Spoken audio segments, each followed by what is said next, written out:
모든 것이 다 드러납니다 라는 제목으로 하나님 말씀을 함께 살펴보도록 하겠습니다. 두 여인이 수도 원장을 찾아왔습니다. 한 여인이 울면서 원장님, 저는 배가 너무 고파서 옆집 쌀을 훔쳤습니다. 자신의 죄를 수도 원장에게 고백했습니다.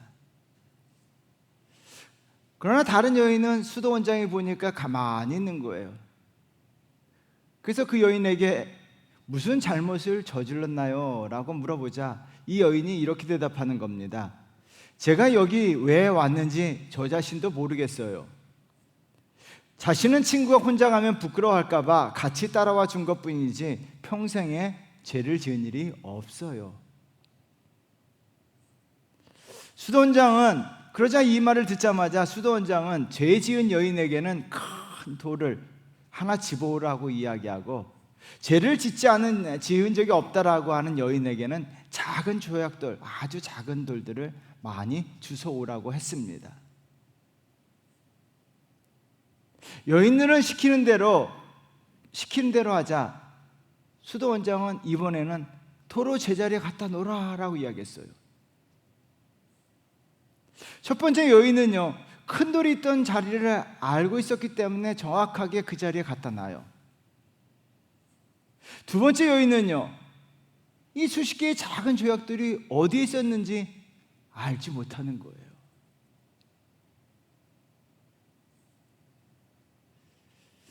여러분, 우리가 살아가면서 두 번째 여인과 같이 특별히 눈에 띄는 죄를 짓지 않으면 자신이 죄를 지은 일이 없다라고 생각합니다.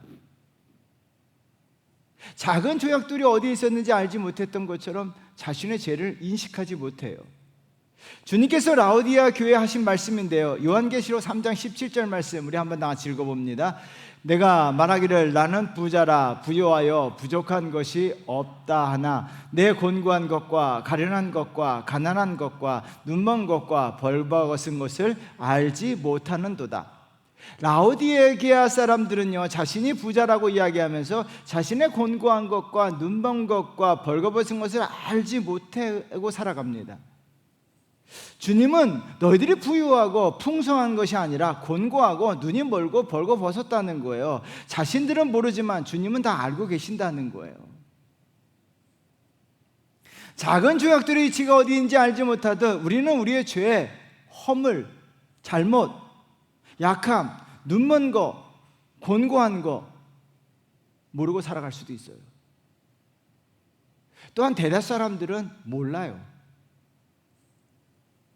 그럼에도 불구하고요, 우리가 모른다 할지라도요, 우리의 죄악들, 우리의 허물들, 작은 죄 예수 그리스도 앞에 다 드러납니다. 숨기는 것이 없습니다. 오늘 본문에서 강조하는 것이 바로 그 말씀이에요. 17절 말씀 우리 한번 같이 읽겠습니다. 숨은 것이 장차 드러나지 아니할 것이 없고 감추인 것이 장차 알려지고 나타나지 않을 것이 없느니라. 숨은 것이 드러나지 아니할 것이 없다라고 이야기합니다. 하나도 없다는 이야기가 다 드러난다는 거예요. 감추인 것이 알려지고 나타나지 않을 것이 없다라고 이야기했습니다. 모든 것이 하나님 앞에, 예수님 앞에 다 드러납니다. 머리털 하나도 세신 하나님께서 우리의 티끌 같은 죄까지도 다 하나님이 알고 계신다는 거예요. 여러분, 이 사실을 믿으십니까? 또한 우리의 죄뿐만 아니라 우리의 오른손이 하는 일을 왼손도 모르게 한 선행도 하나님 앞에 다 드러난다는 거예요. 물 한 대접 대접한 것도 주님 앞에 다 드러난다는 거예요. 사람들은 모르지만요, 주님은요, 주님 앞에, 하나님 앞에 다 드러나요. 하나님은 다 드러내시고요, 칭찬하시고 상을 주시기도 하시고 또한 책망하기도 하세요. 우리가 하나님 앞에 모든 것이 다 드러났을 때 하나님에게 칭찬받고 상을 받는 성도가 되어야 될 줄 믿습니다. 여러분, 반드시 우리가 하나님 앞에 모든 것이 다 드러난다는 사실을 알고 모든 것이 드러났을 때 내가 하나님 앞에서 상 받고 칭찬받고 영광받는 그런 존재가 되어야 될 줄 믿습니다. 그러기 위해서는 어떻게 될까요? 첫 번째는요, 빛의 삶을 사셔야 합니다. 성 어거스틴, 한 번쯤 들어본 이름일 거예요. 신앙심이 깊은 어머니의 눈물과 기도에도 불구하고 젊은 시절 죄악에 빠져 방탕한 생활을 했습니다. 아주 방탕했어요. 어느 날 그가 길을 갔는데 길거리에서 성경책을 읽으라라는 마음의 울림이 있어요. 한 번도 그런 적이 없는데 어느 날 갑자기 마음속에 성경을 읽으라라는 소리가 들린 것처럼 느꼈어요. 이상하다 싶어 집에 가서 성경을 딱 폈어요. 그냥 핀 거예요. 근데 그때 핀 말씀이 로마서 13장 12절부터 14절이에요. 우리 한번 다 같이 읽어볼까요? 읽어보도록 하겠습니다. 밤이 깊고 낮이 가까웠으니 그러므로 우리가 어둠의 일을 벗고 빛의 갑옷을 입자. 낮에와 같이 단정히 행하고 방탕하거나 술 취하지 말며 음란하거나 호색하지 말며 다투거나 시기하지 말고 오직 주 예수 그리스도를 옷 입고 정욕을 위하여 육신의 일을 도모하지 말라. 여러분, 어거스틴은요 이전까지 13절의 말씀대로 살았어요.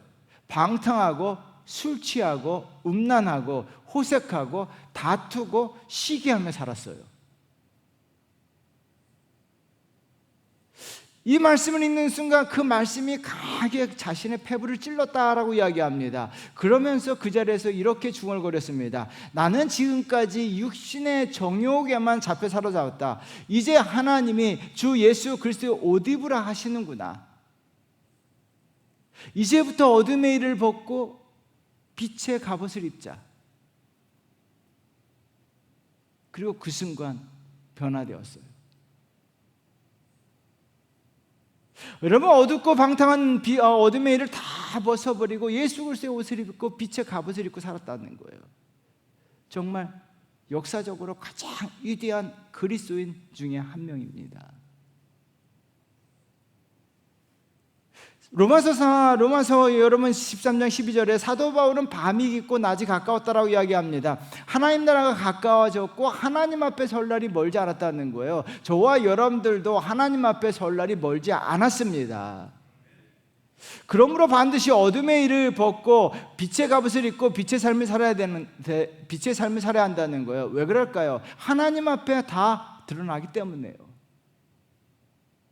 어둠 속에서 어둠의 일을 했던 것도 드러나고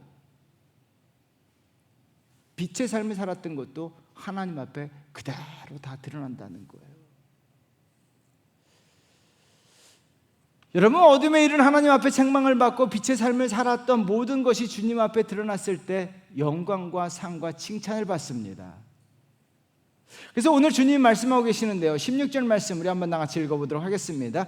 누구든지 등불을 켜서 그릇으로 덮거나 평상 아래에 두지 아니하고 등경 위에 두나니 이는 들어가는 자들로 그 빛을 보게 하려 함이라. 등불을 켜서 그릇으로 덮거나 평상 아래에 두지 아니한다라고 이야기합니다. 등경 위에 둔다는 거예요. 왜 그럴까요? 그 집에 들어오는 모든 사람들이 그 빛을 보게 하려 한다는 거예요.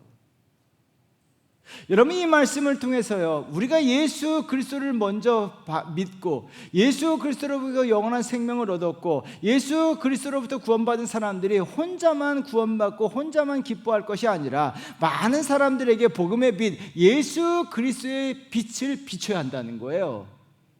여러분, 저와 여러분들은 복음의 빛을 비치는 자가 되어야 할 줄 믿습니다. 오늘 우리가 부른 찬송이 있어요. 빛의 사자들이여 복음의 빛 비춰라. 어둠 밤 밝게 비춰라 빛의 사자들이요. 오늘 불렀던 찬송과 가사처럼 빛의 사자의 삶을 살라고 하는 말씀이 16절 말씀이에요.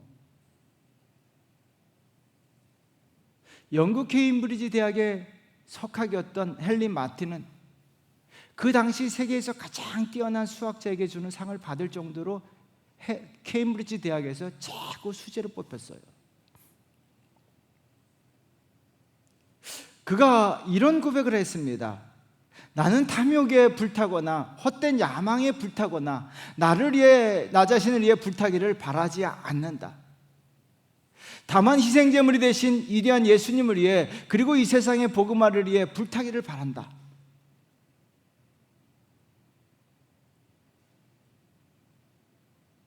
영국에서 최고 위대한 수학자 중에 한 사람, 아니 전 세계에서 가장 위대한 수학자 한 사람이 어떤 사람, 많은 사람들의 칭송과 상을, 또한 세상의 상을 받았던 헨리 마틴이요, 내가 예수 그리스도의 복음을 위해 살겠다라고 결심하고요, 모든 것을 내려놓고 인도 선교의 길을 갑니다.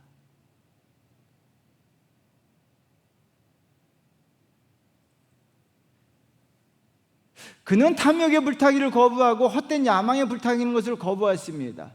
사람들이 주는 상을 거부했습니다. 사람들이 쳐주는 박수보다도요, 하나님으로부터 받는 상, 하나님이 쳐주시는 박수, 하나님, 사람들이 주는 영광보다 하나님 주신 영광을 받기 위해서 복음의 빛을 비추기 위해서 인도로 떠났어요. 그런데 사람들은요, 주변에 있는 많은 사람들이 어이없는 낭비라고 수군거리며 조롱했어요. 시간, 열정, 실력, 정말 세계를 위해서 사용할 수 있음에도 불구하고 그것을 다 낭비한다고 조롱했습니다. 여러분, 우리가 주님의 빛을 삶을 살 때요, 빛을 삶을 살게 되면요, 세상 사람들은 이해하지 못하고 어이없는 낭비다라고 이야기합니다. 한 가난한 여인이 예수님 발 앞에 향유를 부었을 때 어이없는 낭비라고 수군거렸습니다. 마가복음 14장 4절 말씀 우리 한번 같이 읽어보도록 하겠습니다. 어떤 사람들이 화를 내어 서로 말하되 어찌하여 이 향유를 허비하는가. 어둠의 사람들은요, 주님을 위해 하는 모든 것이 어이없는 낭비라고 이야기합니다. 우리가 주님을 위해서 예배드리고 주님을 위해 열정을 드리고 물질을 드리고 시간을 드리는 것을 어이없는 낭비다라고 이야기합니다. 그래서 사람들이 어떻게 합니까? 어떤 사람들 복수라는 거예요. 대다수 사람들이, 어둠에 있는 사람들은 주님을 위해서 일하는 모든 것이 어이없는 낭비라는 거예요. 그런데 주님은 뭐라고 이야기하십니까? 좋은 일이라고 말씀하셨어요. 6절 말씀 우리 한번 같이 읽겠습니다. 예수께서 이르시되 가만두라, 너희가 어찌하여 그를 괴롭게 하느냐, 그가 내게 좋은 일을 하였느니라.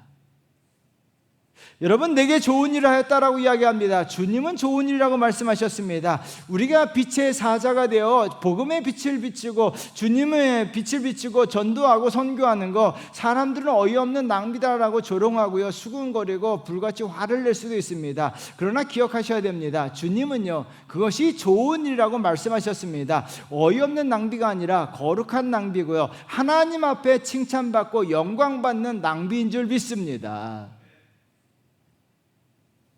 그러므로요, 내 삶에 주님의 빛을 비추는 삶을 사셔야 돼요. 반드시 저와 여러분들 주님의 빛, 복음의 빛, 전도의 빛, 하나님 나라 빛을 비추는 성도의 삶을 사셔야 될 줄 믿습니다. 그러기 위해서는 먼저요, 중요한 것이 있습니다. 우리가 먼저 빛이 되어야 합니다. 그리고 빛의 열매를 맺으셔야 돼요. 에베소서 5장 9절 말씀인데요, 우리 한번 같이 읽어보도록 하겠습니다.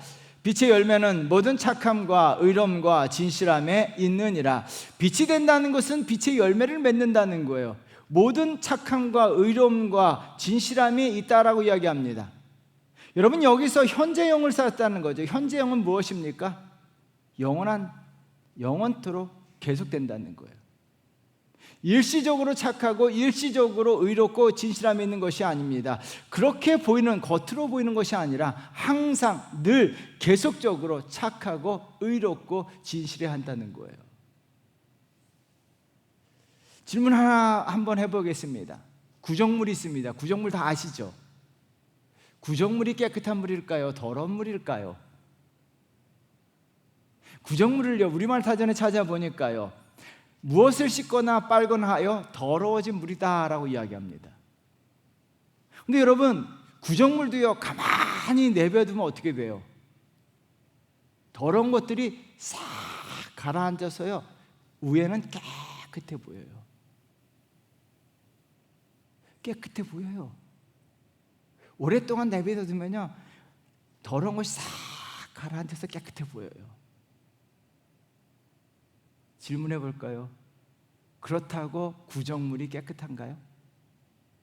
어떤 일이 벌어지죠? 누가 한번 휙 저으면 더러운 것들이 다 올라와요.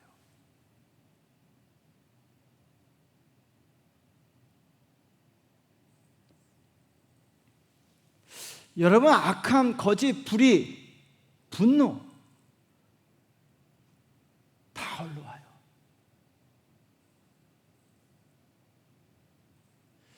여러분, 구정물 같은 사람들은요, 구정물 같은 사람도요, 가만히 있을 때는 착해 보이고 의롭고 진실 때 보여요.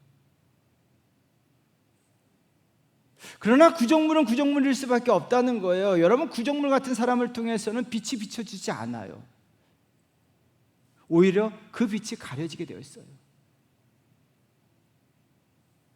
반면에 샘물은 언제나 깨끗합니다. 바가지로 휘 저어도요, 샘물은 깨끗합니다. 누가 뒤집어 놓아도요, 샘물은 깨끗합니다. 늘 착하고 선하고 의롭고 진실합니다. 저와 여러분들 구정물이 아니라 정말 샘물이 되어야 될 줄 믿습니다. 샘물이 되셔야 돼요. 우리가 주님의 빛을 비추기 위해서는 샘물과 같은 삶을 살아야 돼요. 언제나 어떤 상황에서도 누가 휘어져도요, 착하고 의롭고 진실함을 우리가 보여줘야 돼요. 그게 빛의 열매입니다. 여러분, 평소에는 착하다가요, 누가 한번 휘저어 놓으면 분노하고 불의를 저지르고 갑질하고, 그들을 통해서는요, 하나님의 영광의 빛이 드러나지 않아요.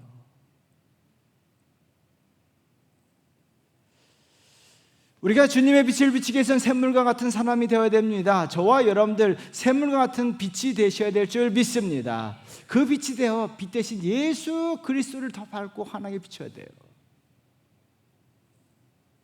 우리가 빛의 삶을 살고 있다는 것은요, 여러분들이 어둠의 삶을 살고 있어도, 빛의 삶을 살고 있어도요, 다 드러나요. 빛의 삶을 사신다면요, 빛으로서 빛 대신 예수 그리스도를 드러내며 예수 그리스도의 영광을 누리기 위해서, 또한 예수 그리스도의 삶을 살아간다면 다 드러나고요, 그것이 곧 하나님 앞에 영광과 칭찬과 존귀함을 받는 은혜가 있을 줄 믿습니다. 이런 성도 되시기를 주의 이름으로 축원드립니다. 두 번째는요, 하나님 앞에 칭찬과 영광을 받기 위해서는 식별해야 합니다. 카일 아이들먼 목사님의 팬인가 제자인가란 책을 읽고 있는데요, 굉장히 도전적입니다. 그분이 처음 서두에서 이렇게 이야기합니까? 인생에서 가장 중요한 질문이 이 질문이다. 당신은 팬인가? 예수님의 제자인가? 여러분들은 예수님의 팬이십니까? 예수님의 제자이십니까?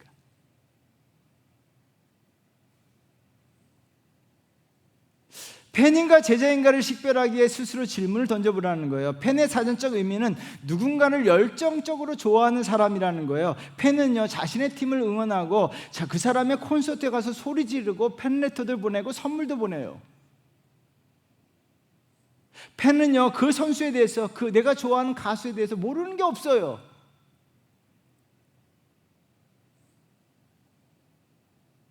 그 가수의 모든 것을 줄줄이 깨고 있지만 중요한 거는요, 그 가수를 개인적으로 알지 못한다는 거예요. 여러분, 방탄소년단들의 팬이 얼마나 많아요, 아미들이.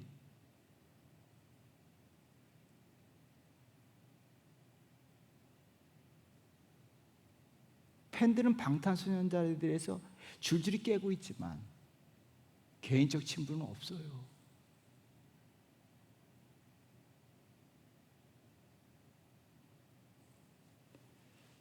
성경에 나오는 무리들은 팬에 불과하다는 겁니다. 반면에 주님의 제자들은요, 주님을 개인적으로 알고 있어요. 그 주님과 함께 식탁에 교제를 나눕니다. 주님과 바른 관계를 맺고 주님을 죽기까지 따랐습니다. 십자가의 삶입니다. 여러분, 나는 그렇다면 예수님의 팬으로서 예수님을 좋아하는 사람으로 살아가고 있는가? 아니면 예수님의 제자로서 신앙생활을 하고 있는가? 여러분, 이것이 특별해 보입니다. 팬들의 삶에는요, 예수님의 팬들에는요, 칭찬과 영광이 없었습니다. 주님 앞에 칭찬과 영광을 받기 위해서는 반드시 제자의 삶을 살아야 될 줄 믿습니다. 여러분, 18절 말씀 우리 한번 같이 읽어보도록 하겠습니다. 그러므로 너희가 어떻게 들을까? 스스로 삼가라. 누구든지 있는 자는 받겠고 없는 자는 그 있는 줄로 아는 것까지도 빼앗기리라 하시니라. 스스로 삼가라는 헬라어 말은요, 식별하라 라는 말씀이에요. 그런 의미가 있습니다. 있는 자인가 없는 자인가 식별하라는 거예요. 그렇다면 무엇을 식별하냐는 거예요. 우리가 지난 시간에 씨 뿌리는 비유에 대해서 말씀하셨습니다. 씨 뿌리는 비유 다음에 바로 이 본문이 나온 거예요. 그러므로 말미암아 앞부분과 연결해 보면 지금 씨앗은 하나님의 말씀이에요. 씨앗을 가지고 있는가 없는가, 없으면서 있는 줄 알고 있는가 식별해 보라는 거예요. 여러분, 있는 것과 있다고 생각하는 것은 달라요. 있다고 생각할 수 있지만 없을 수가 있다는 거예요. 지금 팬들은요, 자신들은 지금 예수님을 열렬히 좋아하기 때문에 믿음이 있다고 생각합니다. 영생이 있다고 생각합니다. 구원이 있다고 이야기합니다. 하나님의 말씀이 자기 안에 있다고 생각합니다. 예수님 따르는 팬들은요, 있다고 생각하지만 결국 십자가 앞에 다 예수님을 떠나요. 팬들은요, 결국 인기가 시들어들면요, 다 떠나요. 팬으로 예수님을 따를 때는 믿음이 있는 것처럼 보입니다. 은혜가 있는 것처럼 보입니다. 구원을 받은 것처럼 보입니다.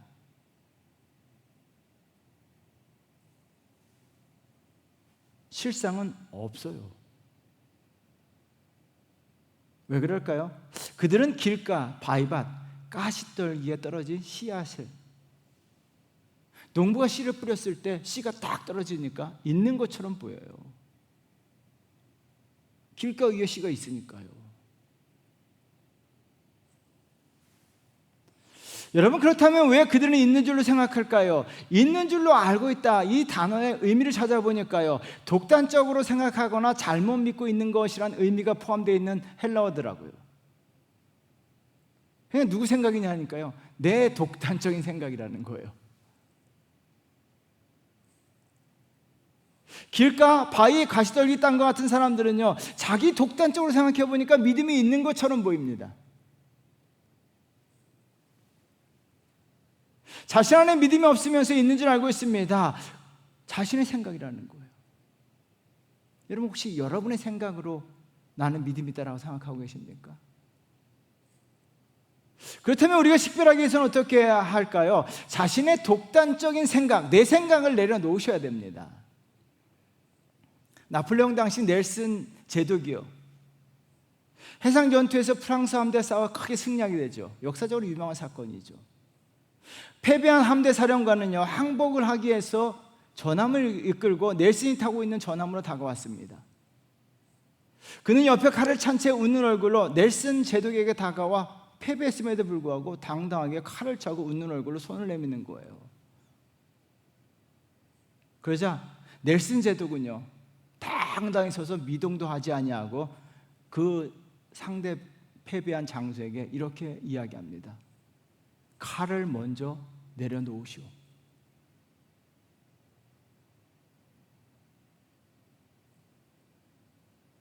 칼을 내려놓는 것이 항복의 표시라는 거예요. 여러분, 마찬가지로 우리가 식별하기 위해서는요, 내 고집의 칼, 내 생각의 칼을 내려놓아야 합니다. 내 아집의 칼을 내려놓아야 됩니다. 내 독단의 칼을 내려놓아야 합니다. 여기서부터 시작되는 거예요.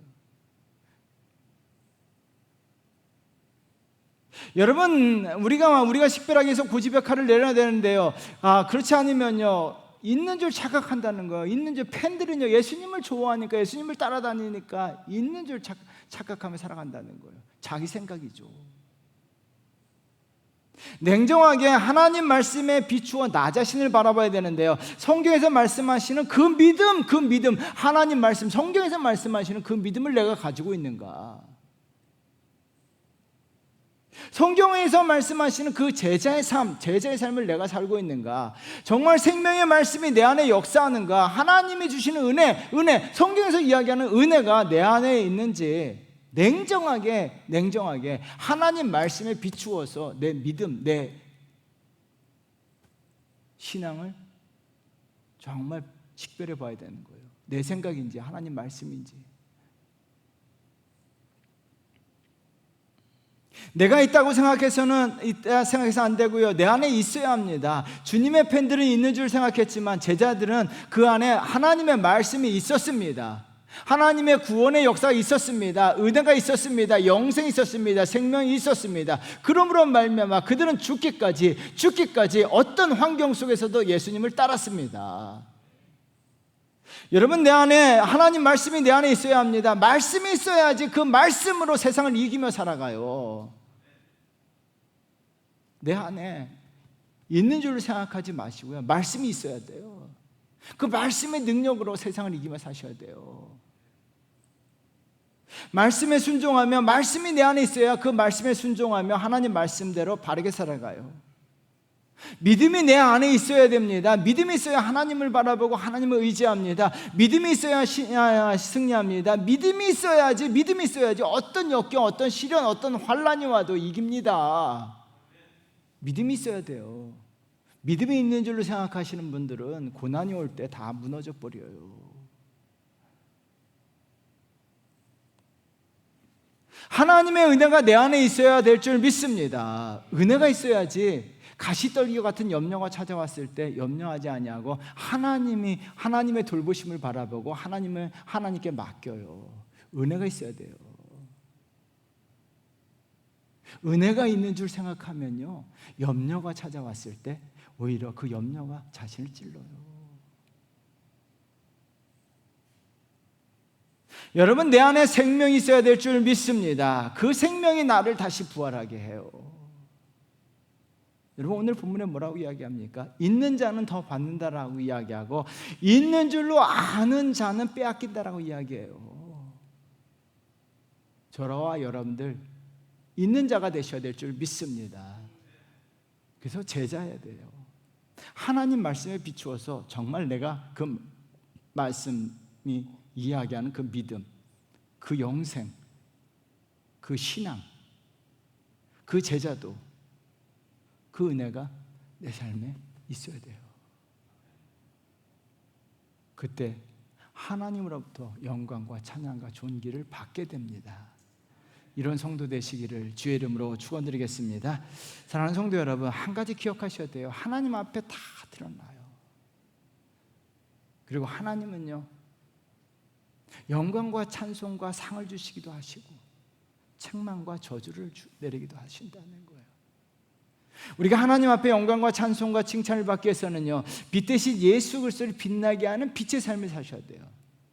그래서 빛의 삶을 살기 위해서 구정물이 아니라 샘물 같은 존재가 되셔야 돼요.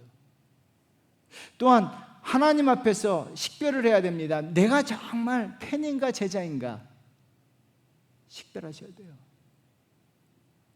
그래서 팬이라면요, 제자로 전환하셔야 돼요. 팬들은요, 있는 줄 생각하고 살아가요. 그러나 제자는요, 있습니다. 믿음이 있습니다. 은혜가 있습니다. 영생이 있습니다. 구원이 있습니다. 끝까지 주님을 따릅니다. 저와 여러분들 제자가 되시기를 주의 이름으로 축원드리겠습니다. 기도하겠습니다.